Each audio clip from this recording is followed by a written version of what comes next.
Bom dia, boa tarde, boa noite, tudo bem com vocês? Estamos de volta para mais uma aula de História. Hoje nós vamos falar sobre a independência dos Estados Unidos da América. Mas para falar sobre a independência dos Estados Unidos, primeiro nós vamos ter que falar sobre a colonização dos Estados Unidos, tá? Ou seja, a formação dos Estados Unidos da América, né? Então aqui nós temos a bandeira americana e temos um mapa dos Estados Unidos como ela é hoje, tá? Os Estados Unidos, na realidade, ele começou pela costa leste, né? Foram fundadas as 13 colônias, tá? Então, a colonização dos Estados Unidos vai do século XVI até o XVIII, tá? Quem que veio para essas colônias na América, né? Perseguidos, principalmente políticos e religiosos, né? A Inglaterra passava por uma guerra religiosa entre católicos e protestantes, o rei era católico, esses protestantes acabaram fugindo da perseguição religiosa da Inglaterra. A grande maioria desses protestantes se estabeleceram no norte da costa leste americana, que é essa que está em rosinha no mapa, né? Que são chamadas de colônias do norte. Esses colonos deram o nome de Nova Inglaterra. O clima aí era muito parecido com o clima inglês. Não existia, a Inglaterra não tinha interesse nenhum nessas terras, porque como o clima era parecido, não dava para produzir produtos tropicais, não tinha ouro, não tinha prata, então a Inglaterra simplesmente ela não tinha interesse nenhum de ocupar essas terras, tá? Aí nós temos as colônias do sul. As colônias do sul, o clima já são Virgínia, Carolina do Norte, Carolina do Sul, Geórgia, o clima já é mais quente. Aí nós temos um tipo diferente de colonização. As colônias do norte, a economia é baseada na agricultura de subsistência, pequena propriedade, mão de obra livre, policultura. As colônias do sul, como o clima é mais quente, elas vão sofrer um tipo de agricultura chamado de plantation. O que é isso? Grande propriedade, produzindo um único produto voltado para exportação, algodão e tabaco, que era exportado para a Inglaterra, e mão de obra negra. O sul, então, você tem escravidão, e nas colônias do norte você não tem escravidão, você tem trabalhador assalariado. Aí nós temos as colônias do centro. As colônias do centro, na realidade, elas iniciaram como colonização holandesa. Foi a última parte aí das 13 colônias que a Inglaterra conseguiu tomar posse. Essas colônias do centro, elas também eram, você tem a economia voltada para a agricultura, né, uma agricultura mais de subsistência. Você tem mão de obra assalariada convivendo com mão de obra escrava, mas é uma quantidade muito menor de escravos do que nas colônias do sul, tá? Então a base econômica é a agricultura, mas também existiam manufaturas, certo? Então as 13 colônias elas eram muito heterogêneas. Você tem as colônias do centro norte, né? Vamos dizer assim, do centro-norte, com mão de obra assalariada, e as colônias do sul com mão de obra escrava. A economia do centro-norte mais voltada para a agricultura de subsistência, com a existência de manufaturas, e a do sul, a economia baseada na agricultura de exportação. Bom, a Inglaterra, como eu já falei para vocês, principalmente no centro-norte, ela não tinha interesse nenhum nessas terras, né? Então, a Inglaterra, ela praticava uma coisa chamada negligência salutar. O que é isso? Ela não tinha controle econômico, porque não tinha riqueza para oferecer. Não tem ouro, não tem prata, o clima não é propício para a agricultura de produtos tropicais. Então, a Inglaterra não tem nenhum interesse nessas terras, tá? Essas terras, elas não vão ser, esses colonos, eles não vão pagar impostos, eles vão se desenvolver livremente, eles têm o governo que eles se desenvolvem sem controle inglês, então eles estão acostumados com uma certa liberdade, mas a Inglaterra, em determinado momento, ela vai mudar isso. Por que ela vai mudar isso? Duas coisas, principalmente por causa da Guerra dos 7 Anos, que ocorreu de 1756 a 1763, então século XVIII, né? Então a negligência salutar ela vai acabar mudando no meio do século XVIII, tá? O que foi essa Guerra dos 7 Anos? Foi uma guerra entre França e Inglaterra por disputas coloniais, terras coloniais, na própria América e na África, tá? A Inglaterra venceu essa guerra, mas essa guerra deixou a Inglaterra com uma economia muito, muito ruim, né? Ela precisava reestruturar a sua economia. E qual a luz no fim do túnel que ela viu para reestruturar essa economia? Começar a mudar essa negligência salutar, começar a cobrar impostos das colônias da América. Outra coisa também que vai fazer a Inglaterra mudar sua posição com relação aos impostos e com relação ao controle das 13 colônias é a Revolução Industrial.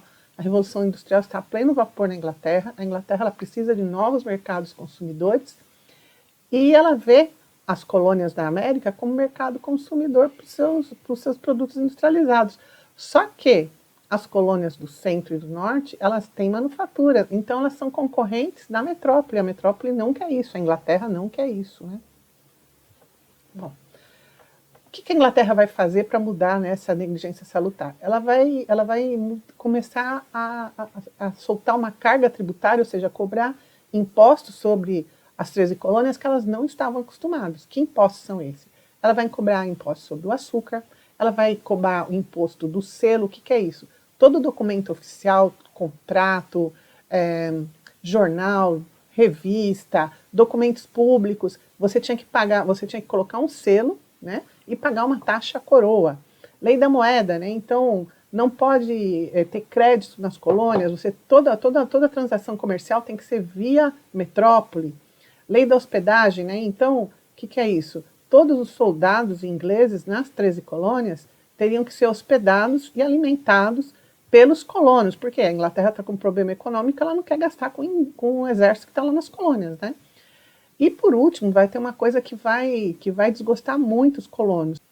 O imposto sobre o chá, que era uma bebida que os colonos gostavam muito. O que acontece? Os colonos vão se disfarçar de índios, num protesto, né? Eles vão se disfarçar de índios, vão entrar como se fosse descarregar um carregamento de chá e vão jogar tudo no mar. É chamado da Festa do Chá em Boston, né? É um protesto que eles fizeram pela essa lei aí desse imposto sobre o chá. A Inglaterra ela vai reagir muito fortemente sobre isso, né? Ela vai fechar o porto de Boston, vai exigir que os colonos paguem todo o prejuízo que eles deram ao jogar o chá no mar e vai ser um enrosco, né? Porque os colonos não querem pagar. Tá? Aí vai ter o primeiro congresso da Filadélfia. O que é isso? Representantes das 13 colônias, na realidade foram só 12 que se reuniram, o representante da Geórgia não foi. Eles se reuniram e combinaram o seguinte: eles não estão falando em independência ainda. Eles vão fazer uma petição para o rei da Inglaterra nesse momento é o rei George, eles vão fazer uma petição para o rei pedindo, né, o fim a diminuição dessa carga tributária e recusando as leis intoleráveis. O que foram as leis intoleráveis? Lembra da festa do chá em Boston, que jogaram o chá no mar? A Inglaterra ela fez uma coisa chamada leis intoleráveis. Ela fechou o porto de Boston, ela mandou mais soldados para a região, ela exigiu que os colonos é que sustentassem esses soldados. Então os colonos eles não estavam querendo, eles se recusavam a aceitar essas leis intoleráveis. O que o rei Jorge fez? Ele ignorou essa petição. Ele falou que não ia diminuir a carga de impostos, ele simplesmente ignorou essa petição. Aí os colonos, sem saída, eles fizeram o segundo congresso da Filadélfia já com a ideia de proclamar a independência americana. Tá? Então, em 1776, né, eles se reuniram e declararam a independência. A independência americana é 4 de julho de 1776, porém, a Inglaterra ela não vai aceitar pacificamente, ela não aceita essa independência, ela fala, não aceito, não vão se tornar independentes. E houve uma guerra, se declarou a guerra. Só que assim, eu mostrei nos 2 slides, num primeiro momento, os colonos eles estão perdendo, porque quem está lutando contra os colonos é um exército profissional, treinado, armado. Né? Os colonos, no primeiro momento, eles começam a perder essa luta. O que vai mudar isso aí? O apoio da França aos Estados Unidos. Por que a França vai apoiar os Estados Unidos? Para incomodar a Inglaterra. Lembra lá da Guerra dos 7 Anos, que a França perdeu? Então, a França perdeu territórios coloniais, agora ela quer que a Inglaterra também perca territórios coloniais da América. Então ela vai apoiar a independência dos Estados Unidos somente para incomodar a Inglaterra. Tá? A França manda 7.000 soldados, não é uma quantidade grande, mas é uma quantidade que vai treinar os colonos, mandar armas, né?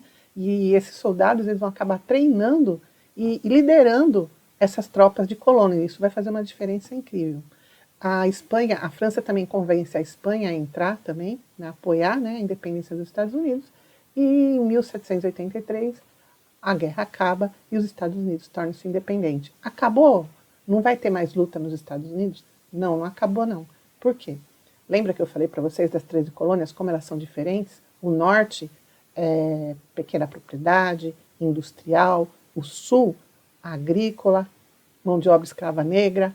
Tá, agora é independente. Mas que linha econômica que esse país independente vai seguir? A do Norte, mão de obra livre industrial, ou a do Sul, mão de obra escrava agrícola? Não se chega a um consenso de que linha econômica que as 13 colônias vão seguir, né, que agora não são mais 13 colônias, agora são Estados Unidos da América, e vai ter uma nova guerra, a Guerra de Secessão. O que é a Guerra de Secessão? A Guerra Civil, para decidir que linha econômica que esse novo país vai seguir. Tá?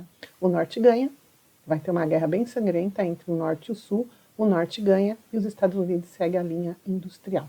Tá bom? Bom, por hoje é só. Um beijo para vocês, estou com muitas saudades, até a próxima.